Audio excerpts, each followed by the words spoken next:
Hello and welcome back. So, the Vintage Cube has been on Magic Arena for long enough where 17 lands is able to collect data and give us results on how cards are winning and things like that. So that's very exciting. We're going to go through the data.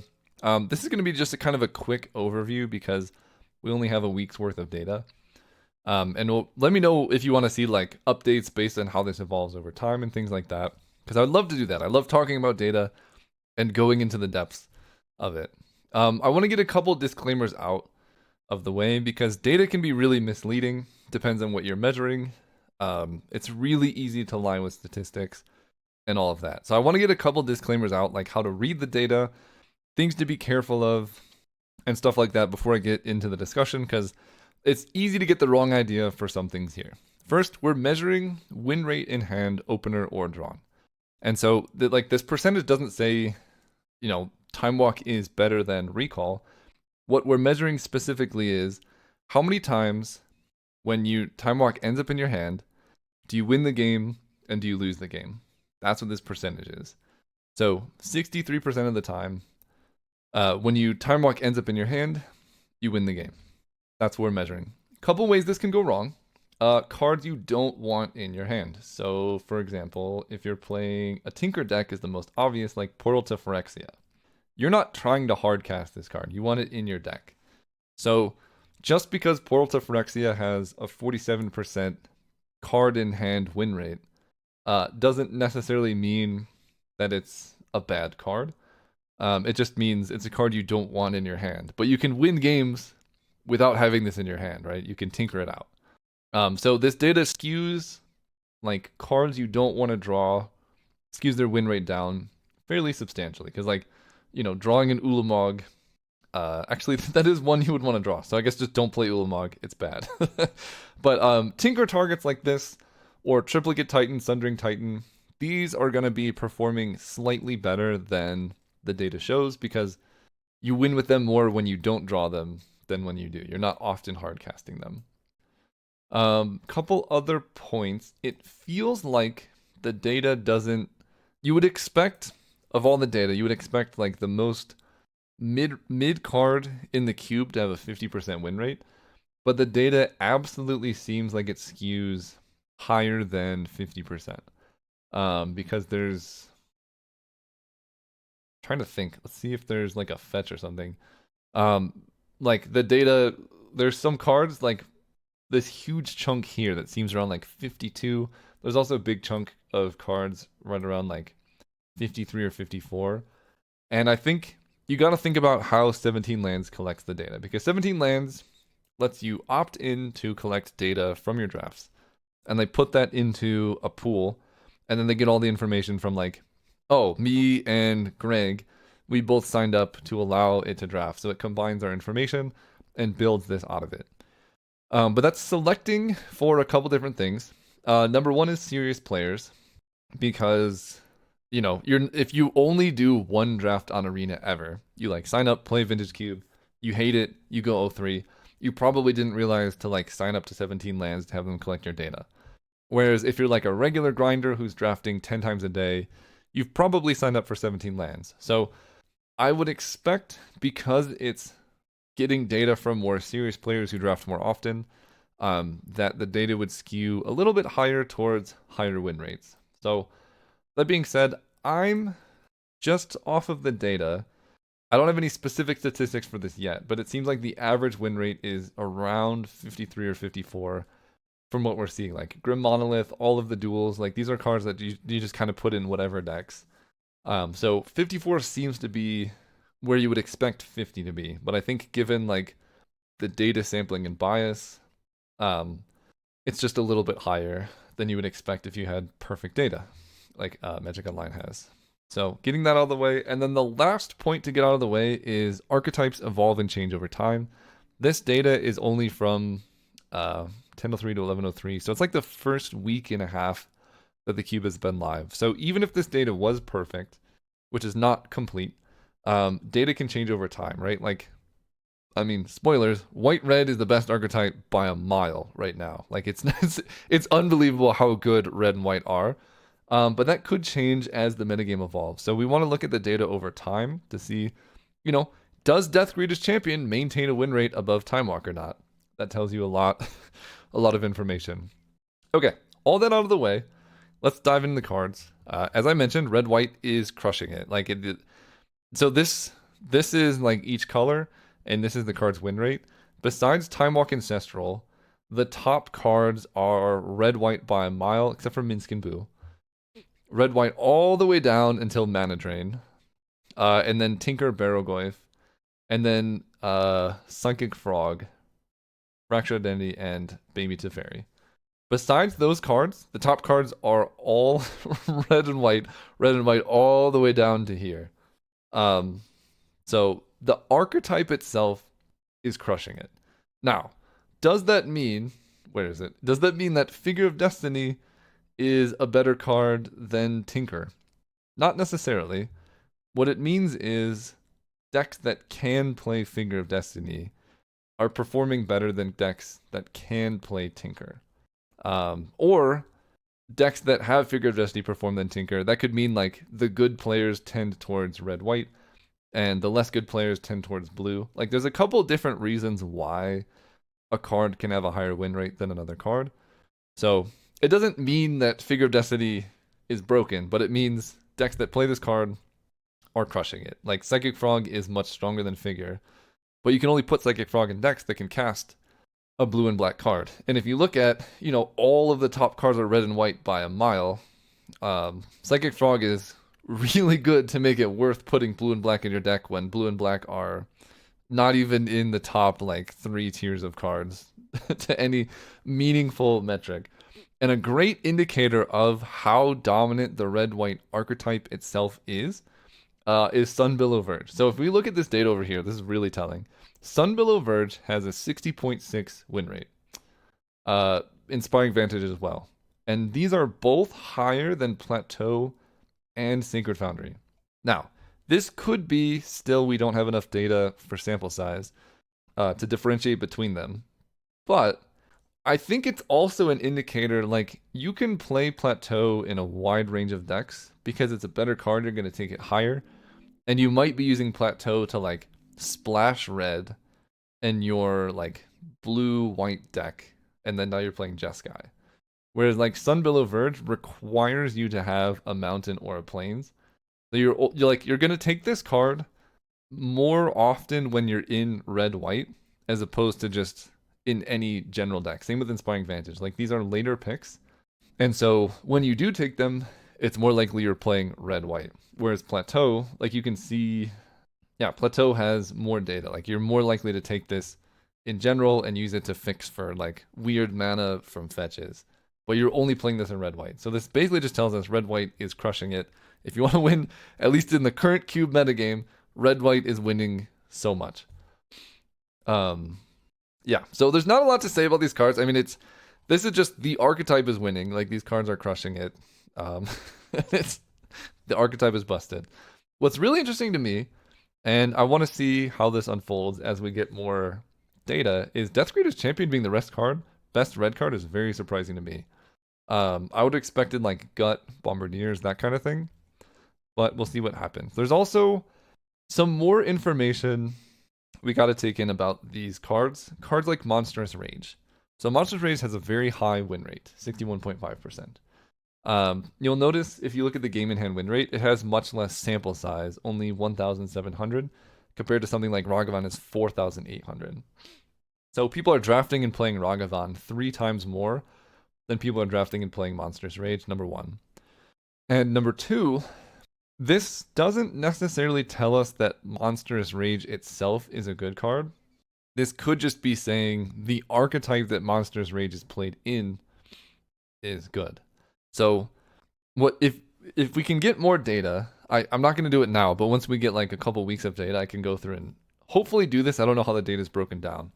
And you just want to see the decks that play Monstrous Rage, how much do they, or the decks that would play Monstrous Rage. So basically any aggressive deck that has red, how much does that deck win? And then compare it to the decks that play Monstrous Rage, how much does that deck win?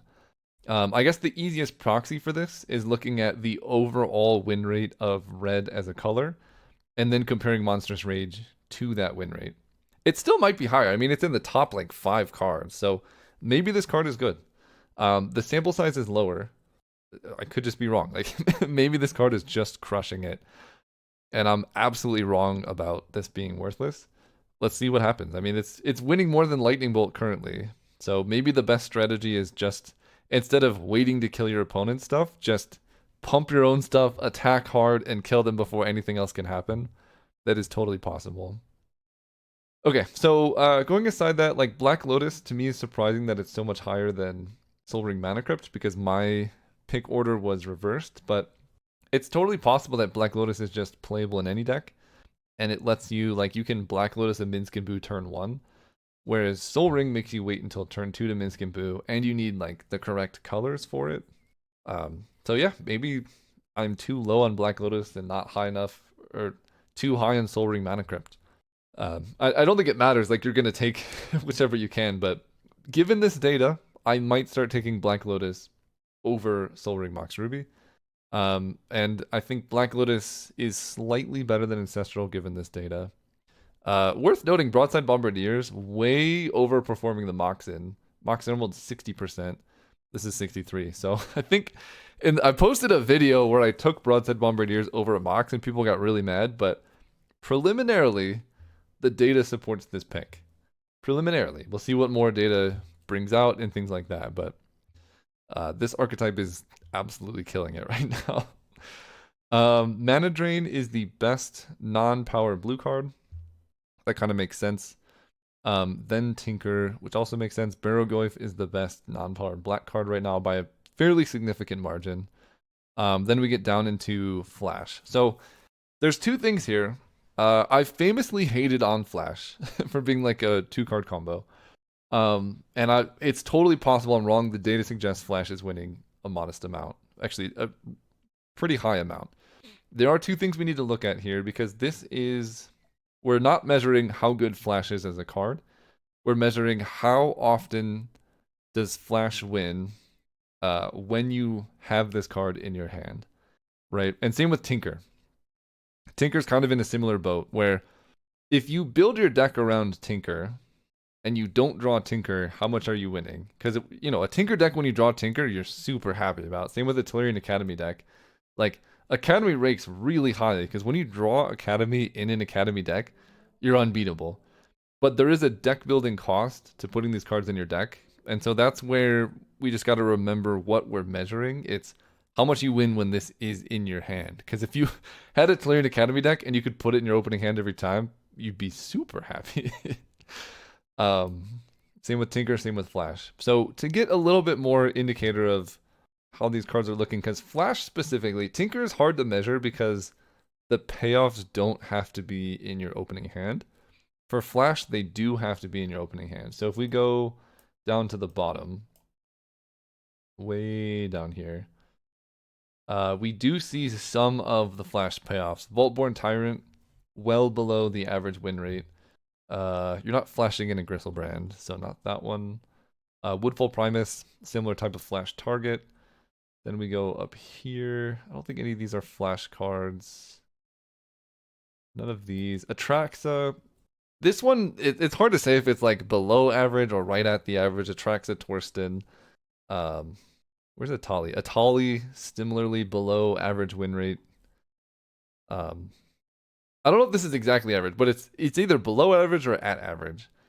So basically what it's saying is like Flash is skewed a little bit higher because if you're building a deck that's based around Flash, you're going to win more often when you draw the card that's based around. Same with Tinker. But I think this card is much higher than I expected to be, and it could be much better than I've been giving it credit for. I'll let you leave it up to your own interpretations, whether this card's good or not, and we'll see how it unfolds with more data. But totally could be wrong about this card. Emperor of Bones, not surprising to me, is like the best non-power black card. So good. Deep Cavern Bat. Crabomination, I was really low on this card. It seems to be crushing it, so maybe just a completely misread from me. The best, like, non-Minsc and Boo green card, Sentinel of the Nameless City. Very surprising, but it's just a proactive card that hits really hard. Asika's Chariot as well. I think this card, people have been commenting that I'm sleeping on this.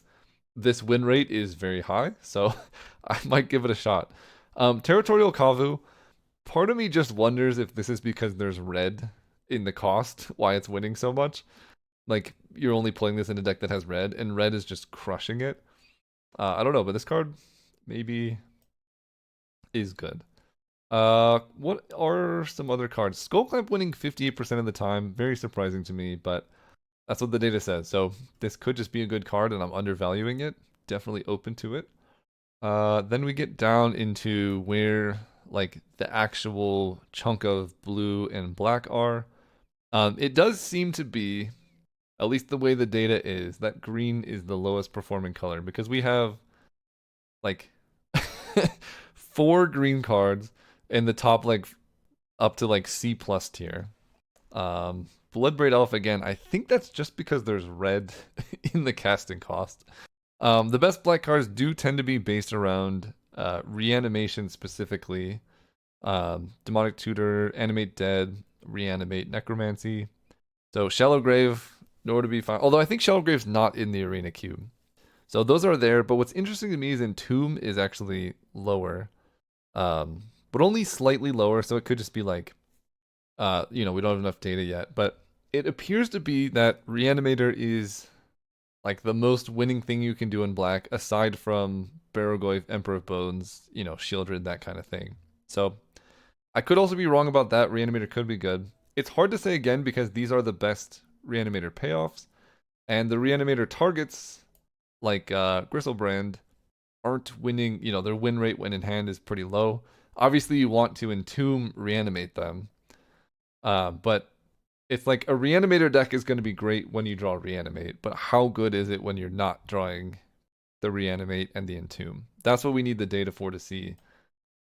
Does putting Reanimate in your black deck improve your win rate or not? That kind of thing. But so far, preliminarily, it seems like it's actually a pretty good strategy. What else? Interesting, and this is sort of the opposite indicator. Mana Leak is winning more than... Where's Counterspell? Counterspell 55.3, Mana Leak 56.5. Could again be within sampling error, but I just want to talk about if it's not within sampling error, what that means. It's sort of the opposite of, Sunbillow Verge winning more than Sacred Foundry. That kind of just tells you that playing a heavy blue deck often isn't a good idea, whereas taking more splashable cards will help you win more often. It also tells you that the benefit of mana drain is high enough to like completely jump like 3 tiers worth of cards because you get mana back off this card. Okay, those cards are all good, and we start getting into the green cards right at what I would expect. Like to me, this is like where the average win rate lies because it's right around where like cards anyone's gonna take and play in any deck, fetches, duels, just generically good colorless cards, that kind of thing, are all residing around 54%. So to me, this reads as like these are average cards. Sneak Attack being average, I think this is subjective. This is my opinion because again, what we're measuring is how often you win when this card's in your hand. But I think Sneak Attack being average would suggest to me that the Sneak Attack archetype would be below average in performance because all of the payoff cards, when you draw them, are below average win rate. This is the, if you're playing that deck, this is the payoff. And drawing this is right around average win rate. So you would expect it to be like skewed a little bit below average. Archon of Cruelty appears to be the best reanimation target because it has the highest win rate when in hand at least. So maybe people are hardcasting this. I don't entirely know what to take of that. Snuff Out, I'm very surprised it's like so low. But again, we'll just see how this unfolds. Brain Freeze has a net positive, or like right around average win rate is very surprising to me. But yeah, it's hard to get too much insight from this information other than green is like fairly mediocre overall, but the best cards in green tend to be like the chunky, Sentinel, Isika's Chariot. Interesting that Birds of Paradise is the best green card because it's the, the one that you're most able to splash. In fact, let's see. What will be interesting to me is the 2 Hierarchs. Is the hierarch even in here? Elvish Mystic. Noble Hierarch. Where's Ignoble Hierarch? Ignoble Hierarch's 52. Noble Hierarch is 53. Okay, hard to say who's winning there. But yeah, the elves are kind of in the top best thing to be doing with green. These are also fairly interesting cards. This is where like the big chunk of blue is. Falky, God of Lies, Grief. I'm surprised Fatal Push and Inquisition are so low. Thoughtseize, Dark Confidant. That's surprising to me. So, I mean, it seems like Reanimator is winning much more than like mid-range black. So, it's totally possible I'm wrong on that. What are these? Okay, these are kind of like the below rate cards. Tribal Flames makes sense as like the worst. Tribal Flames is like so many leagues below the next worst red cards. So play red, don't play red. Multicolor, same with Faithless Looting. These blue cards are the worst there. I'm surprised Toxic Deluge is so low, but that kind of makes sense. And then green cards. Yeah, the green as an archetype is just struggling. It kind of makes sense. Jadar, Woe Strider, Yawgmoth Persists, Dark Ritual. Poor Recurring Nightmare. It's not getting there. Jace is pretty low. Yeah, these are all like big green cards that have a low win rate. Uro being low is surprising, but I would just guess this. Like blue and green are some of the lowest win rates. Colors, so maybe Uro being both of those is interesting. Very vindicating to see Dark Depths like below average win rate. Because I've said forever this card is bad. And then the bottom tier, Explore, Crop Rotation, Exploration. So basically the like lands synergies cards tend to be performing poorly. Yawgmoth's Will, so I guess at least Yawgmoth's based Storm not doing so well. Show and Tell makes a lot of sense. Crucible of Worlds, wow. Very low Crucible of Worlds, that's interesting. More Battlesphere. Okay, so let's go through like the general takeaways, because this is going to change and the data is not perfect, but like red-white is crushing it. What I've been saying for a while, and the data fully backs it up. We'll see if that holds as more data is taken, because it could totally shift. It does seem like green is the worst color in the cube, just given like the way it skews, but it's fairly tied with blue in terms of like where the cards are settled. Green just has some of the worst cards down here. But it has quite a few good cards as well. So green and blue are similar.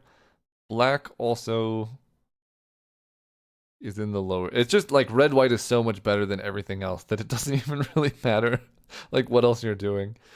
And we'll check back in this data in a couple of weeks, see if anything's changed, and go from there. So for now, draft red white and keep crushing it. See you guys next time.